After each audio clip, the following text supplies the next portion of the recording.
দর্শক, আমার হাতে যে পাখিটি দেখতে পাচ্ছেন এইটা হচ্ছে একটা চিল পাখি এবং এর প্রজাতির নাম হচ্ছে ভুবন চিল। তো এই ভুবন চিল আমাদের দেশে এখনও পর্যন্ত একটা মানানসই পরিমাণে আছে, অর্থাৎ আমাদের দেশে এখনও পর্যন্ত পর্যাপ্ত পরিমাণে পাওয়া যায় এবং খুব বেশি সংকট সম্পন্ন নেই। আর এই পাখিটা খুব ছোটোকালে গাছ থেকে পড়ে যায়, তো পড়ে যাওয়ার পরে আমাদের এই রাজু ভাই সেটা কুড়িয়ে পায় এবং কুড়িয়ে পেয়ে এর যত্ন নেই, এরকে ভালোবাসে, এর মায়ায় পড়ে যায়। তো এই পর্যন্ত প্রায় 2 বছর তার কাছেই আছে।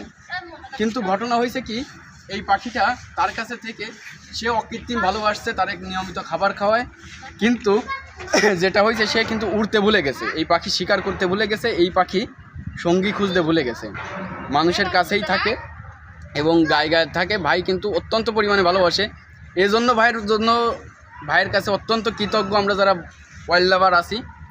কিন্তু ভাই অজান্তেই যে ক্ষতিটা করছে, এর জীবনের স্বাভাবিক চক্রটা নষ্ট করছে। আপনারা যদি কখনো কোনো বন্যপ্রাণীকে মরে যেতেও দেখেন, আপনারা কখনো নিজের হাতে সেটাকে ধরবেন না। বন্যপ্রাণী স্বাভাবিক নিয়মে, প্রকৃতির নিয়মে মরে যাওয়াও স্বাভাবিক, কিন্তু আমরা যখন তাকে অত্যন্ত পরিমাণে বেশি ভালোবাসবো, কাছে নিব, হাত দিব, সেইটা হচ্ছে অস্বাভাবিক। আমরা নিজেরা রোগ আক্রান্ত হতে পারি, পাখিটির বা বন্যপ্রাণীর স্বাভাবিক জীবনচক্র নষ্ট হতে পারে। তো এই পাখিটিকে এখন বন্যপ্রাণী অভয়াশ্রম পুনর্বাসন কেন্দ্র বয়রাতে জমা দিতে যাব আমি এখন।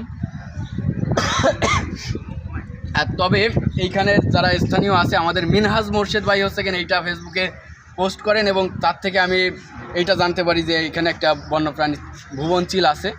আমি এইটা রেস্কিউ করতে আসি এবং আমাদের এই যে সহযোগী ভাই ব্রাদার যারা আছে তাদের জন্য কিন্তু ধন্যবাদ থাকবে, তাদের প্রতি কৃতজ্ঞতা থাকবে যে তারা একটা বন্যপ্রাণীর প্রতি ভালোবাসা তো দেখাইছে, সেটা ভুল পদ্ধতি হোক বা সঠিক পদ্ধতি হোক, সবার মনে বন্যপ্রাণীর প্রতি ভালোবাসা জেগে উঠুক।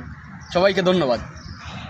ধন্যবাদ সজল, আমার ফেসবুক পোস্ট উপেক্ষা করে তুমি এখানে এসেছো।